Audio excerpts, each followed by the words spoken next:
Welcome everyone to another Financial 15. You have Kevin over there, I'm right here.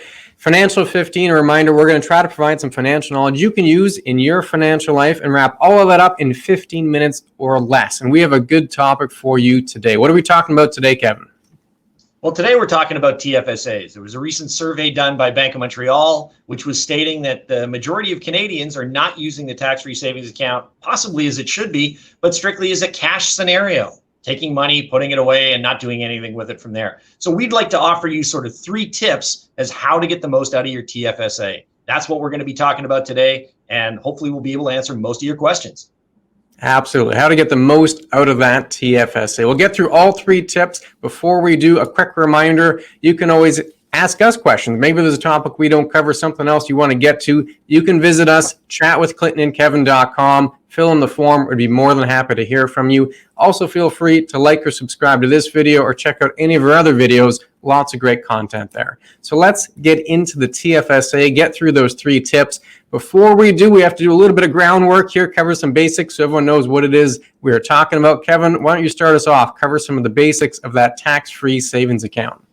Sounds good. Yeah, the tax-free savings account was a government initiative that was introduced in 2009 to try and help people save money. I mean, we've had things along the lines of non-registered accounts or RSPs before, but the TFSA was actually a tax-free savings account, introduced, as I say, in 2009 for anybody over the age of 18. Now, the contribution limits over that time frame have changed slightly. They've gone anywhere from sort of $5,000 up to $10,000 for 1 year, and they're presently at $6,000 a year. Total room, if you've never contributed, is $75,500 that you can put into there. And again, anything that you withdraw out of this, it is tax-free consequence. So these are some of the big factors that we've got with the TFSA and why it was initiated. So Clint, what else do we need to know about the TFSA? Yeah, I'll highlight a particular item or that tax-deferred growth. That's the key to the TFSA. So if you put all the money in the account, you put it in a way, whether it's monthly or do it in lump sums, however you contribute, the key here is the growth is what is tax-free. So if you earn 1%, you get 1% tax-free. If you earn 10% on that money, you get 10% tax-free. That's really the key feature of the TFSA,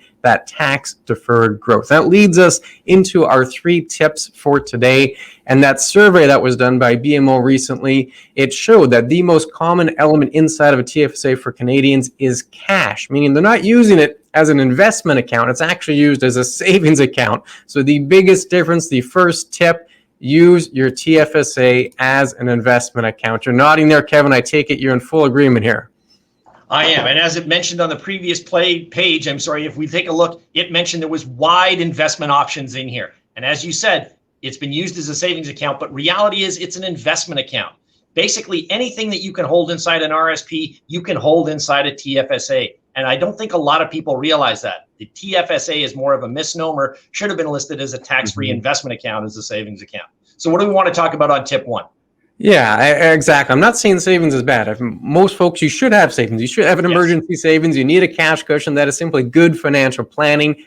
Simply don't put that money in your TFSA. You can use a different account for that purpose and use the TFSA for investment purposes. Again, the tax-deferred growth is the big benefit here of that tax-free savings account. So the higher number you can get in your TFSA, the better. You're really not getting any tax savings on your emergency savings account, right? What do they pay nowadays, Kevin? 1%, if that, if you leave the money in the bank? I mean, you're lucky to get 1% to get that sort of a scenario. So you're right. I mean, you're not saving anything at that point if you just leave it in cash. Exactly. And again, emergency savings, having savings, it is important. That's simply good financial planning, but don't put that money in the TFSA. My opinion, to get full value of the TFSA, use it as an investment account. So we're going through a couple of tips in order of importance. So the most important one, if you want to have a big difference right here, use it as an investment account. Anything else before we move on to tip number 2, Kevin? Yeah, no, I mean, basically, you stretched all the highlights, I think, that are there. And again, it's putting it into an actual investment. Because as we've said, cash is not paying anything, probably won't for a while with the high debt that we've got at the moment. So whether that investment is something small like a GIC, if you want to be safe, or if it's something large where you're looking at, the latest penny stock in oil and gas, any of these things can give you a much better option going forward, probably, than just sitting in cash. So yeah, I think point 1, we've done very well with. Let's move on.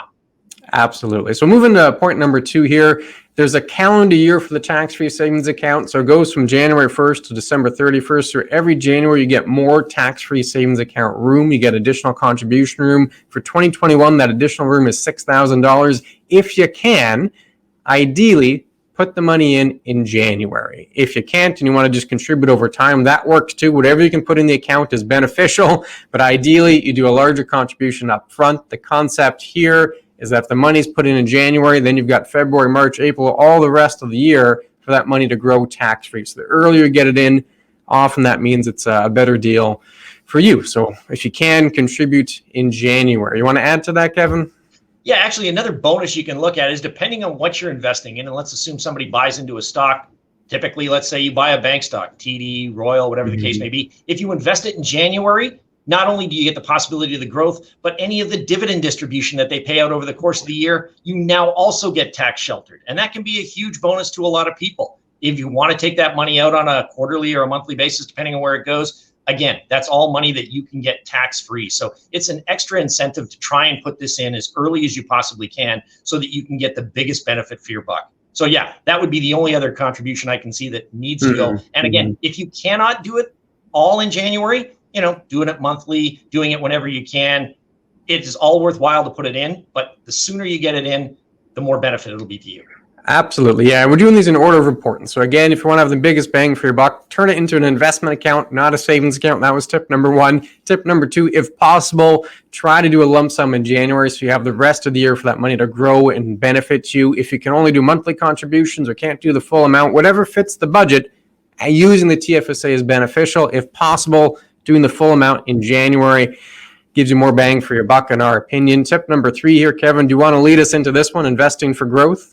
Yeah, investment for growth is basically the big thing. I mean, what you want to do is you never want to change your entire plan for what you've got for your investment portfolio or your wealth projection going forward. But what you do want to do is you want to make sure that if you've got growth investments, you're putting them in a place where you're going to have the most tax sheltered bang for your buck. RSPs have always been one of those sort of scenarios beforehand. But when you draw money out of an RSP, now you're taxable on it. Whereas in the tax-free savings account, if you draw the money out, you're never taxable on it. So it's after-tax money going in, but it's also non-taxable money coming out. So investing for growth is the big thing. Whether or not that, as I said, is a GIC, which can give you a little bit, or whether you're investing in the stock market or looking at ETFs or something along those lines, investments for growth will give you the most bang for your buck in this investment. What else can you add to that, Clint? I always encourage folks, don't go into high-risk investments if you're not comfortable with high-risk investments. They're not for everyone, so that's not the concept here. The idea is if you have a portfolio and you've got some low risk, some medium risk, and you have a few growth investments, well, perhaps put those growth ones into the TFSA. Use stock earlier as an example, some shares or some dividends. Well, there's a good idea. Perhaps put that in the TFSA. Don't have all your money in there in that one investment, but if you have a growth investment and you're comfortable with it, then slide that into the TFSA. So you have the highest growth part of your portfolio in that tax sheltered account. So ideally you get more tax-free growth out of those investments. That's the concept here. Again, we're doing these in order of importance. So the big one, use it as an investment account. If you can, contribute everything in January. And the number three here, if you're comfortable with it, slide the growth part of your portfolio into that TFSA. So ideally you could get more growth completely tax-free. Any last points you want to make on the TFSA or on this tip in particular, Kevin? Yeah, no, I think you've covered this really well. I mean, as you mentioned, one thing many people may not know is that you don't have to strictly put cash in here. You can slide an investment that you have. So if you've got a stock or a bond or a preferred share or something in a non-registered and you want to contribute that, you can contribute that in kind to your TFSA. If you think that the growth is going to be there, that you're going to capture a better scenario for not having to pay tax later down the road. So it doesn't have to strictly be cash. It can be investments that you put in here as well. That's about the only other point I would mention on there. Anything else you want to add? Yeah, we covered the top three tips here. This is, in our opinion, again, in order of importance. So if you only take one thing away from this, it's using it as an investment account. That survey we mentioned earlier from BMO, it clearly showed that most folks are using it as a savings account. That is the overwhelming investment of choice for Canadians right now. You don't get a whole lot of tax dollars saved if you simply have cash inside your TFSA. So if you take one thing away, it's tip number one, turn it into an investment account. Number two, if you can, do the contribution in January, so have time on your side, a little more growth. And the number three, if you're comfortable with it, add the higher risk, the growth investments, slide those into the TFSA. So a good recap there of how to get the most out of your tax-free savings account. A reminder, if you do have questions, if there's something we didn't cover or you want us to cover a different topic, you can reach out to us. Chat with clintonandkevin.com. Fill in the form. We're more than happy to get back to you. Any parting comments there, Kevin? Anything else you want to tell the people? Yeah, no, I think you've covered everything perfectly. You've mentioned the chat with Becker or chat with Clinton and Kevin.